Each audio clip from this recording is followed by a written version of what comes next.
Medyo paos ang boses ko. At pasensya ninyo ako. Maraming nasa utak ko.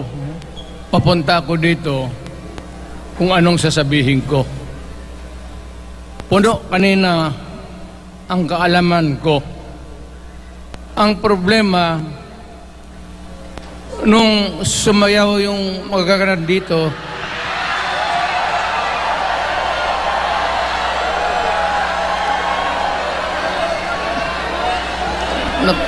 nakalimutan ko. Matanda na rin kasi ako. Ano ito? Meeting de avance? Alam mo, nung unang panahon, wala naman tayong kamuang-muang, wala naman tayong kalaban, wala namang nagagalit sa atin. Pumunta ang Espanyol at inagaw ang ating lupa, hinirang. For 400 years, nagtiis ang Pilipino, subjugated by foreigners. Then, during the American and Spanish War, natalo ang Espanyol at napunta ang ating bayan sa Amerika. Anak ng grabe ang tiis ng Pilipino, yung mga lolo natin, kung gaano na lang sila pinahirapan. Alam mo noon, kung hindi ka magsimba, ay may mga pare nandyan, they know the history of Christianity. Alam mo noon, kung hindi ka magsimba, 10 palo sa katawan mo. You doubt my... Ayan si Father Ibasco, Chief of Staff ko sa City Hall. Siya yung NPA leader doon sa Libungan, may plenum ang komunista. Itong mga sundalo natin, nandito sa harap ko, nahuli yan si Ibasco. At ako naman ay fiscal noon, pumunta ako sa Katitipan para i-administer ko yung oath niya, yung statement niya kung totoo o hindi. Pagkatapos noon, sabi ng mga sundalo, Piskal, papatay namin itong 2 pare. Father Tison, Waray, pati si Father Ibasco. Bumaba yan sila sa Visayas para makigsapalaran sa NPA. Sabi ko, wag, kasi pare yan. Puta, alam mo, ang Diyos nandyan eh. Kung ito lang naman ang prinsipyo, ideolohiya, hindi naman kriminal yan, kidnapper o puser. Sabi ko, kulungin na lang ninyo. So, sa matagal na panahon, sulat siya ng sulat kay Cory. Eventually, na-release yan sila lahat, pati na ang asawa nila Quintanar, yung mga komunista, mga Esparo, nanggaling dito at naging uso sa buong Pilipinas, yung pagpatay. Wala. Barangay captain, konsehal, military, Navy, pulis, puro may pamilya, anak ka ng kakawalang kwenta yung ideolohiya. Kung hindi mo man lang mabinta sa mapayapa na panahon, so kinuha ko siya Chief of Staff, tapos umuwi siya sa Bohol, naging governor. Pare ito. Nandito siya ngayon, kasama tayo, at maraming salamat. You guys from other parts of the Philippines nagpunta rito para lang makipagduyog sa Bisaya, sumama lang sa ating, kung sabay tunong sa Tagalog, yung ating, the purpose of why we are here. Wala akong, no longer in politics. I am not a candidate. Nahirapan nga ako mag-akyat ng hagdanan. I am 80 years old. Hindi, 79 lang, pero hindi binibilang yan eh. Sabi malas daw. Sabi ng asawa ko, 80 na ako. O, sige, 80 na. Pero nung lumabas itong People's Initiative, okay man yan. Abogado ako. There are 3 ways of amending the Constitution. Mag-constitutional convention, mag-election tayo sa political districts ng representante para sa assembly to convene there and propose changing or modification of our Constitution. Itong People's Initiative, pati itong Congress, they would convert the Congress into a constituent body and propose the Constitution. Alinman dyan sa lahat, it will be submitted to the people for ratification. Ang problema dito, ako, Mr. President, Ma'am Lisa Araneta Marcos, hindi ninyo ako kalaban. Wala akong sinasabi ng masama. Hindi lang ako makakampanya noon. Alam mo, iniiwasan ko ito. Itong panahon na ito talaga ang iniwasan ko kasi mapipilitan ako ngayon magsalita laban ng mga tao sa gobyerno. Alam mo, Mr. President, hindi ako maghingi ng tawad. Kagawan mo yan eh.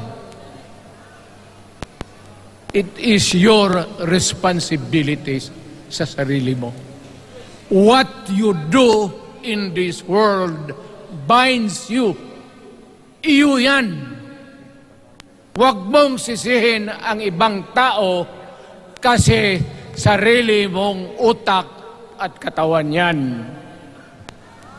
Nung ako'y mayor, pinakitaan ako ng evidence ng PDEA.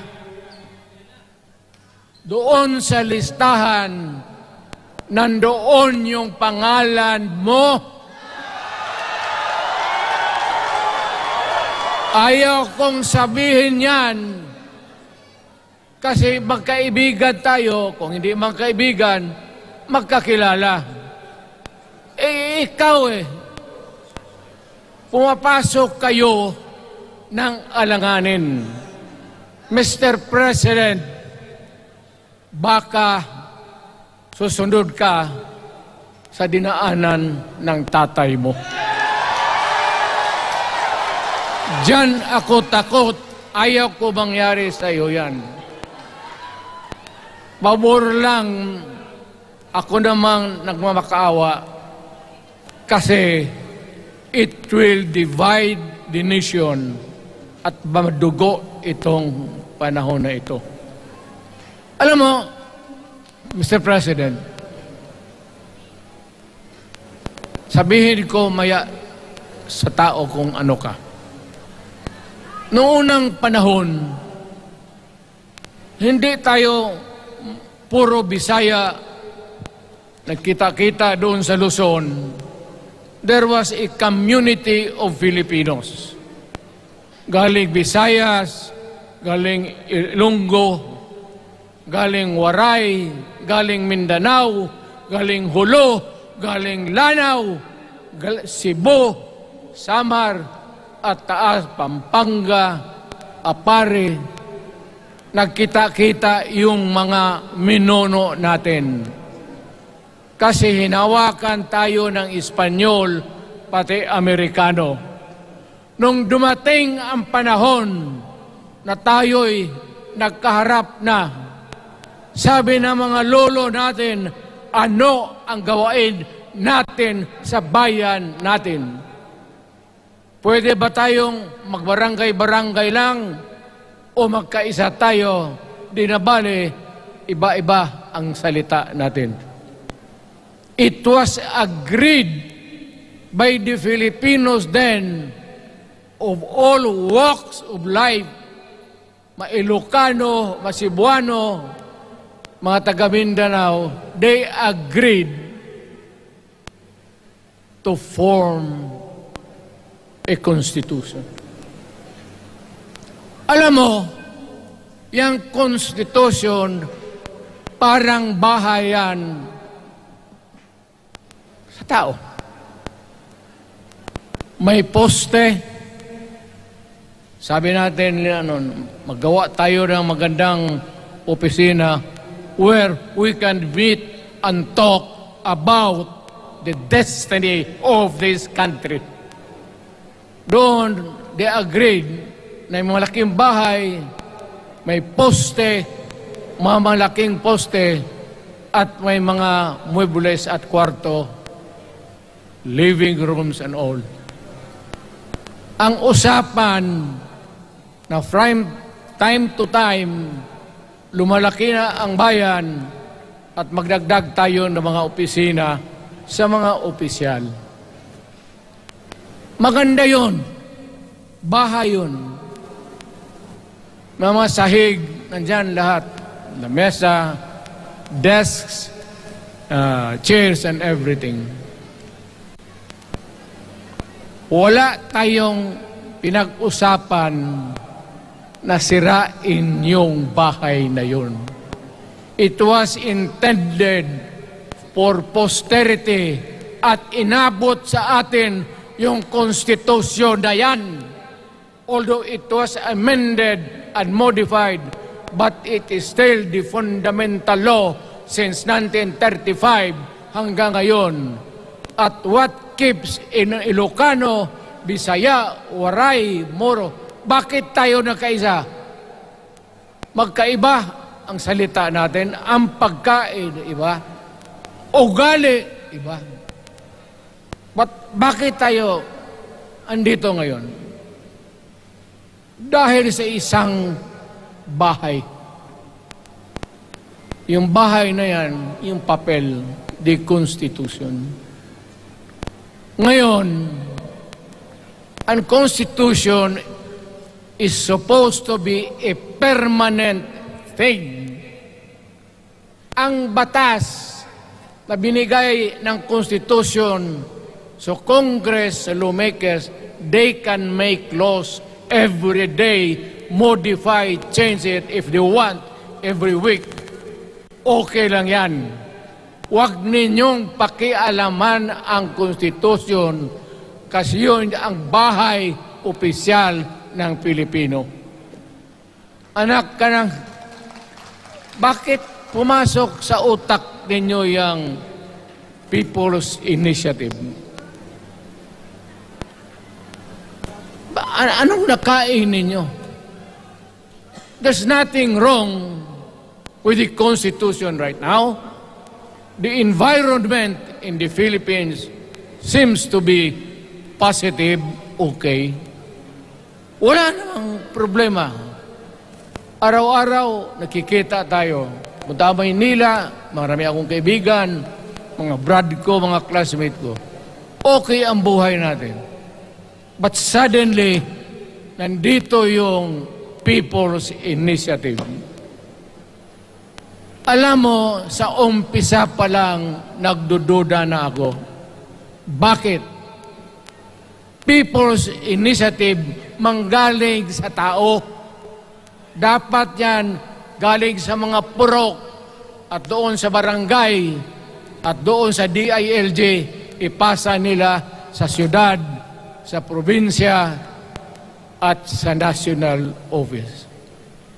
Dito mga congressman,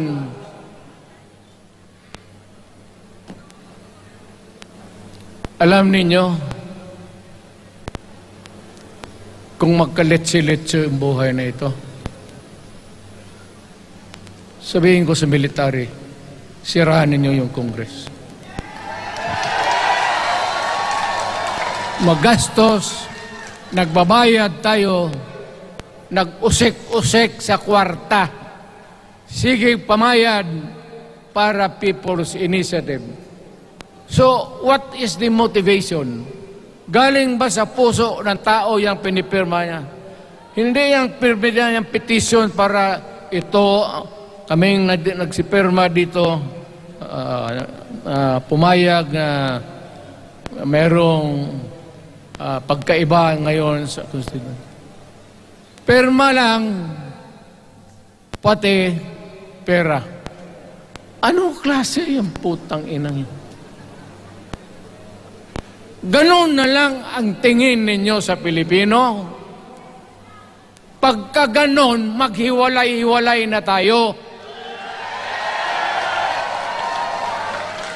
Kayong taga Luzon, pumunta na yan sa Mindanao, mag-declare na lang tayo ng independence separate.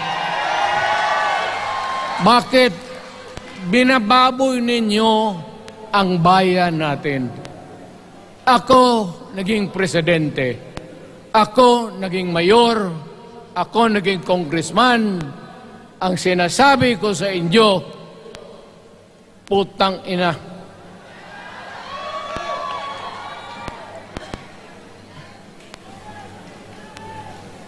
Malinis to? Baka ihi mo ito, ha?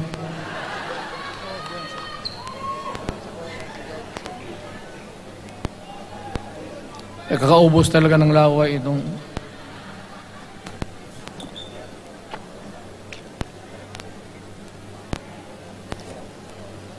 What do you expect the national government, particularly ang Malacanang?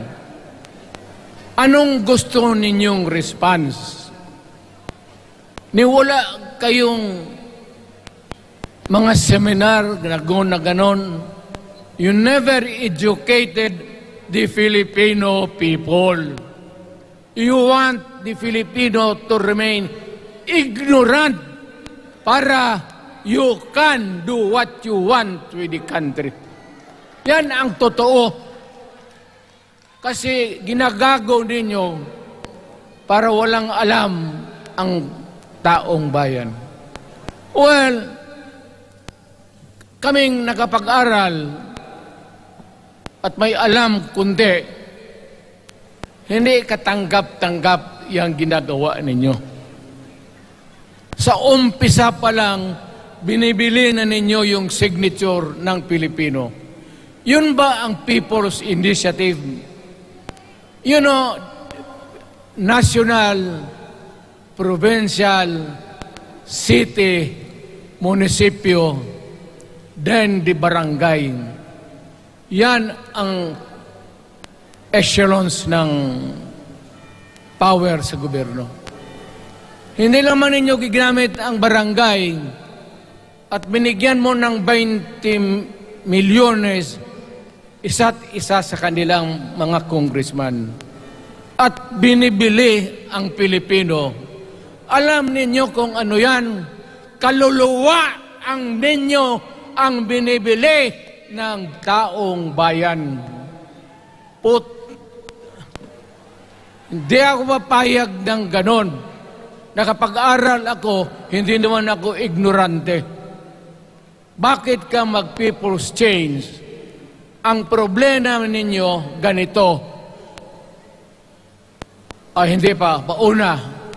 Ang malas ng Pilipinas, every president, almost all, pag naupo na dyan sa Malacañang, walang ginagawa kung mag-isip ang mga putang ina kung paano pahabain ang termino nila.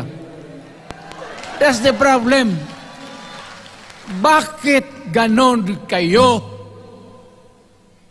Ang demokrasya may eleksyon. Para naman, tignan din nyo, Presidente Osmeña Bisaya, ang napaalaala ko pa, Garcia Bisaya, then Magsaysay Ilocano, then si Quirino Ilocano. Ganon dapat. Ang election is a cleansing process. Gumagalaw yan, huwag mong pigilan. Ngayon, kung ikaw nandyan, naupo ka, you stop the process of governance, hintuin mo, kasi pahabain mo ang termino, gusto mo. Sabi ko nga sa iyo, Mr. President, kaibigan kita, Bingbong. Pag pinilit mo ito, lalabas ka ng Malacañang kagaya noong panahon na pinalayas kayo.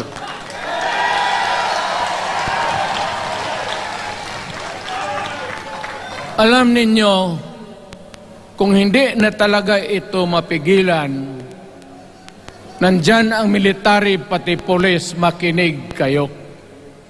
Pag-aralan ninyo kung ano yung pinapakain nila sa taong bayan. At pagka nakita ninyo kung ano ang mali, you correct it. Nasa inyong kamay na yan. Ganito yung plano. Presidential, tapos parliament. Ang presidential, lahat kayo, ako, ikaw, lahat, hanggang doon, nagboboto, direct vote to elect a president. Itong parliament, prime minister lang ang magboto, yung mga assembly who are the congressmen now. Putang ina ninyo, wala akong tiwala sa inyo. Wala kayong prinsipyo, bukang pera kayo lahat. Yan ang totoo. Kaya gusto ko, pag nagka-letse-letse nga pumasok ang military, palitan ninyo lahat. Arestuhin ninyo kasi nagsasayang ng pera at yung ginagastos nila is a fraud, swindling ang ginawa nila. You must account for the wasted money, for the money that you bought the signature of a Filipino. Bribery.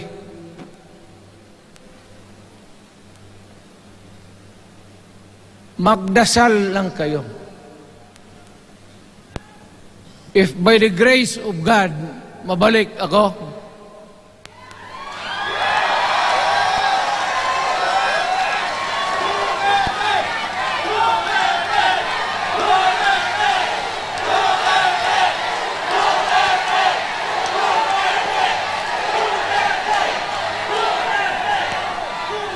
milagro lang naman yan, hindi ba yan totoo? Utang ina ko mabalik ako, arestuhin ko kayo lahat for the swindling of the Filipino people. You committed fraud. pinagsayangan ninyo ang pera namin.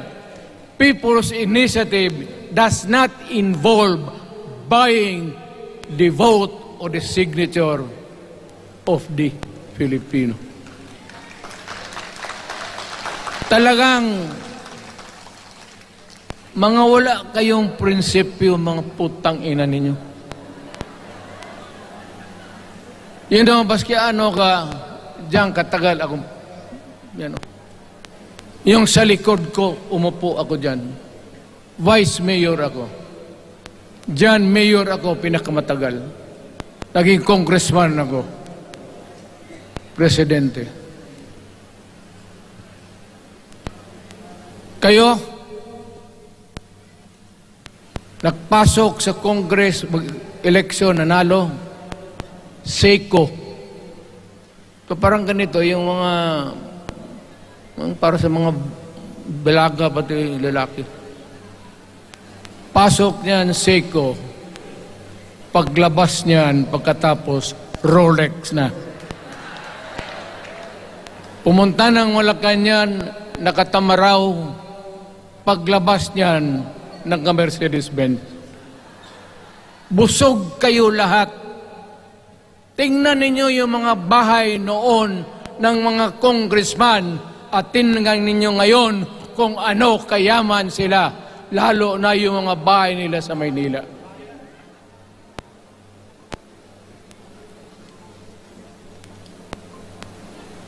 Wala kayong masabi sa akin. Alam mo bakit diretsahan ako magsalita? Ninipahat, wala ako. Paglabas ko sa Malacanang, lipad ako dito.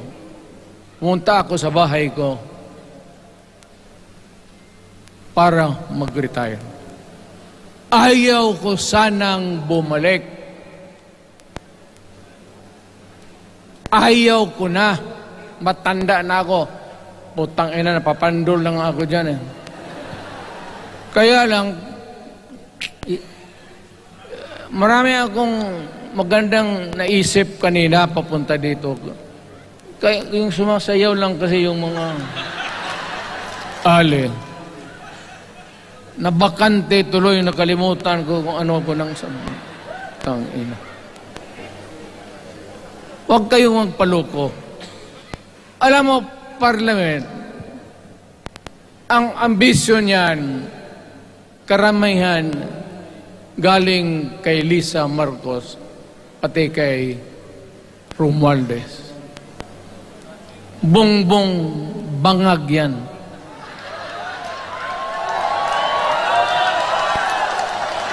That's why sinasabi ko na sa inyo ngayon, si Bongbong Marcos bangag noon, ngayong presidente na bangag natin ang presidente. Kayong mga military, alam ninyo yan. Lalo na yung nasa Malacanang. Alam ninyo. The Armed Forces of the Philippines, alam ninyo. May drug addict tayo na presidente, putang inang yan. Ayun ang, bakit ako nagkaroon ng kaso ng ICC? Sabi nila, pinapagpatay ko raw yung mga drug pusher at drug addict. Mabutit na lang, wala na ako sa pwesto, baka kasali ka pa. No, Mr. President, pinilit ninyo kami. Kayo yung sa Bisaya, kinikitoy mo yung Pilipino. You are testing the waters. Not even. You are, pushing to the limits ang pasensya ng Pilipino. Wag na wag mong gawin yan. Huwag mong gawin dyan, huwag mong ituluyan, kaya magkagulo. Pag hindi namin napilitan kayo sa mga rallies, sa aming mga boses, ang sentimento namin, ako'y Sinasabi ko sa military, nag-hemorrhage ang bayan, gastos dito ng gastos doon. Tapos kung mag-speech, ang pinag-usapan ang putang inang pobreng Pilipino. Gastos dito, gastos doon. Mga military, maawa kayo sa bayan. Pag hindi namin kaya, gawin na ninyo. Gawin ninyo, kawawa ang Pilipinas. Alam mo, presidente, tapos mag-parliament, tumatakbo ng assemblyman o congressman niya si Sandro, tapos ipasok nila sa assembly, gawain nilang prime minister. Yan nga ang sakit ng Pilipino. You want to perpetuate yourself in power at the expense ng buhay ng bayan. Mabuti sana kung bright kayo. Kung drug addict ka lang naman at may asawa kang hungry for power, tapos may isa itong taga Leyte, gusto siyang mag-prime minister at gawin niya itong bongbong, diyan ka lang, ako ang bahala. Ceremonial president ka na lang. Ako na ang magpatakbo ng bayan sa parliament. Yan ang plano nila. Yan ang hindi talaga matanggap natin. Kalukuhan niyang putang inang. Huwag kayong... Alam mo, bakit ako magkipag-away ng presidente? Marami siyang sundalo. Kaya natin, kayong pumalag, kayong... Pero, there is always a time for everything. May panahon na ikaw ay sikat. Sa ayaw mo at sa hindi, may panahon ka talagang bababa dyan sa Malacanang. Gaano katagal ka man to hang on to the power, that is for God to decide for the nation. Kami, patayin ninyo, wala na akong silbi. Tapos na ako, naging presidente na ako. Nakatikim na ako ng pag-upo ng silya dyan sa Malacanang. Ganoon na lang ang ang alaga ko sa bayan.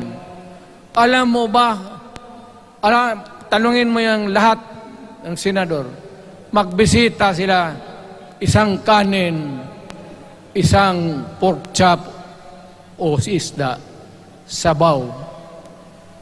Noong panahon ko, sabi ko, yan lang ang mapakain ko sa inyo. Walang steak kasi mahal yan. Hindi natin pera itong kinakain natin. Yan ang totoo. Magtanong kayo ng taga-Malacan dyan. Hindi ako nagpabibida. Sinabi ko lang, huwag ninyong kalimutan, Mr. President, ang delikadesa. Mahirap yan. Magkaroon tayo ng... Ngayon, wala naman, yun naman lang ang dapat lang pagpintuhan natin. Huwag kayong pumayag dyan. Binabastos kayo. Anong bakit? Bakit nadalhin tayo sa parliament? Anak ka nang. So pag doon, kontrolado na nila, pati yung anak na assured na maging... Yan nga ang mahirap eh. Lahat na maging presidente, ang pamilya nila, walang inisip kung hindi paano titira dyan hanggang sa matapos ang panahon.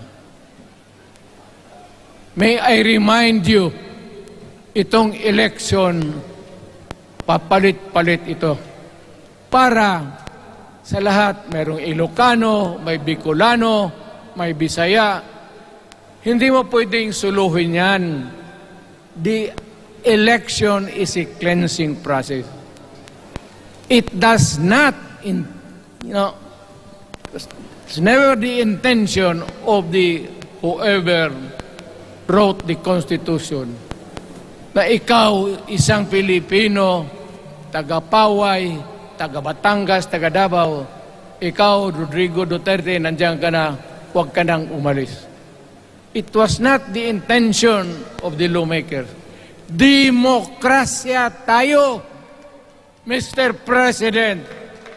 Huwag mong kalimutan na isang term ka lang pagkatapos bababa ka na.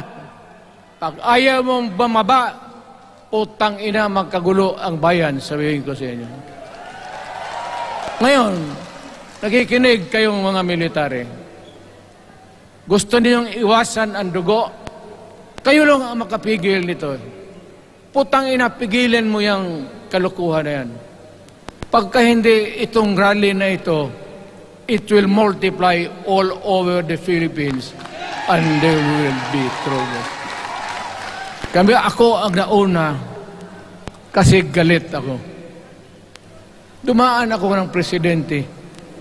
Not even for a minute did I think or was thinking of extending my term even for one day.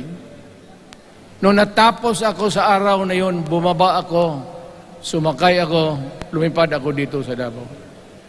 Ikaw, Mr. President, hintayin mo yung 6 year, kalimutan mo na yung kay Romualdez, kasi yan ang magpahamak sa iyo.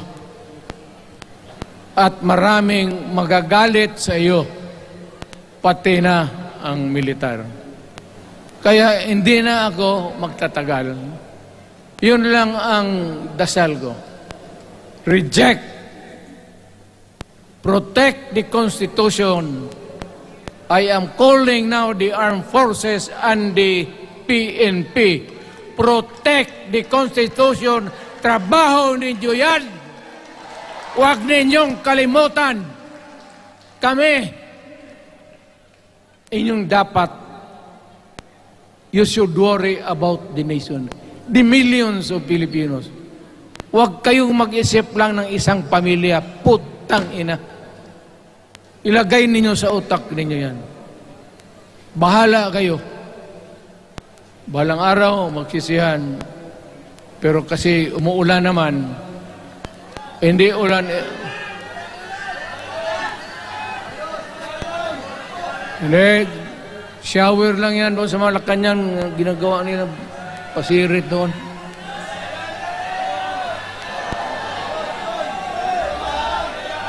Wala naman rin akong masabi.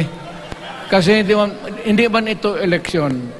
Nakafocus lang ako sa People's Initiative and the way that they are handling the process of the People's Initiative. Ang nangyayari ngayon, hindi yan People's Initiative, kung hindi buying the people for their signatures. Pag-umpisa pa lang, bayaran na. At maniwala ka ng konstitusyon, lalabas yan maganda, kung pira-pirahin lang tayo. Balang araw, wala na ako sa buhay. Maybe 10 years, 5 years from now. You might want to change some provision. Yung sabi nila, the usual excuse is economic provisions lang ang aming pakialaman. Putang ina, huwag kayong maniwala dyan sa mga yawa na yan. Puro kasi sinungaling ang mga ulol.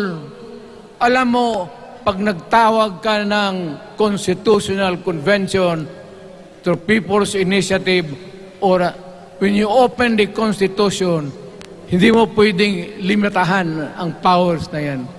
It's unlimited.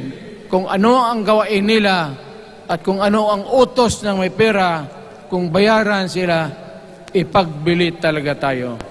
Ipauhanin na lang ako, naghangi ako ng may mga congressman dito. Ito yung matitino. Nandito si Congressman Alvarez. Pumunta talaga siya. Hindi man kasi niya ako hinayaya. Kapupunta sana ako ng Tagum. Para lang ako galit talaga. Bakit po putang ina? Sige. Bakit? Bisaya pa makumutan ko na imong naong. Magharap ka sa akin, ganoon ko yung mukha mo. Bakit? Bakit bigyan mong problema ang Pilipino? Ano ang kasalanan ng Pilipino at gumagastos kayo, binibili milyon ng milyon, kayong mga congressman, putang ina, istapa yan. Swindling yan. Kaya sabi ko, by a stroke of fate, nabalik ako dyan sa Malacanang, kayong lahat, kagaya ng Marcelo, ng tatay mo, Bongbong, kayong lahat, congressman, nandoon kayo sa Krame. Ipasok kayo ng 2 taon para leksyon ninyo. Hindi ka maleksyon ng kalukuhan ninyo. Wala. Hindi pa nga naayos ang kati. Ano bang, what's wrong with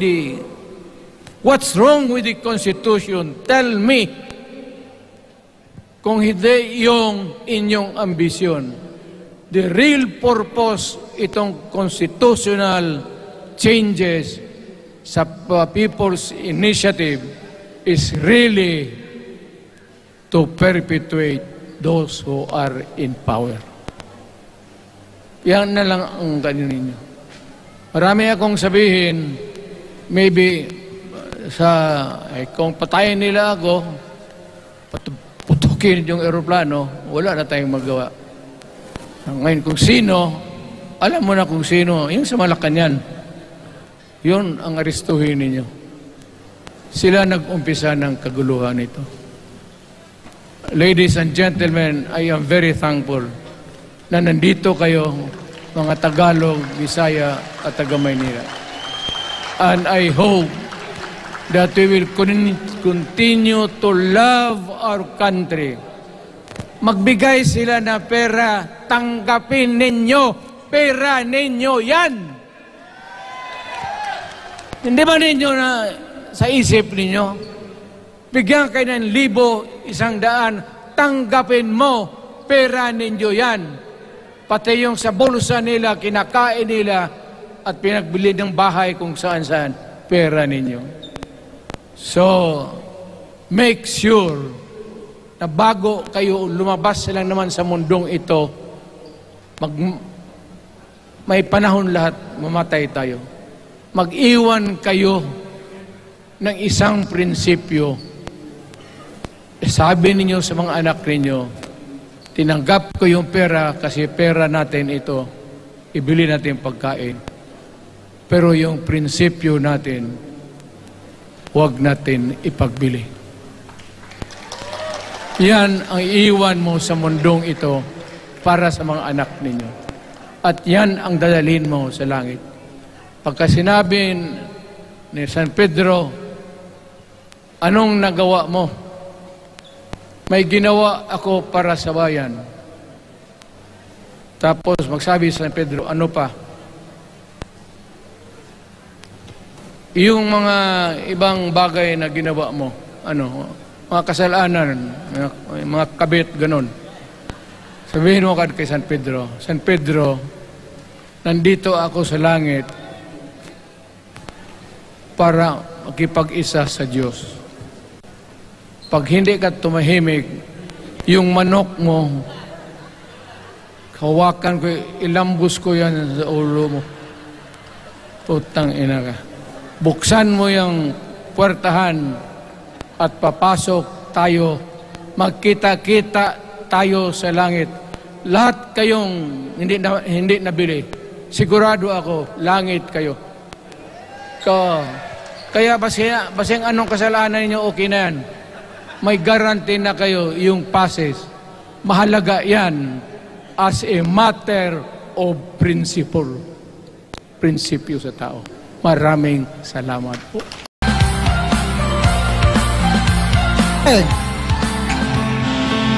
Tatalian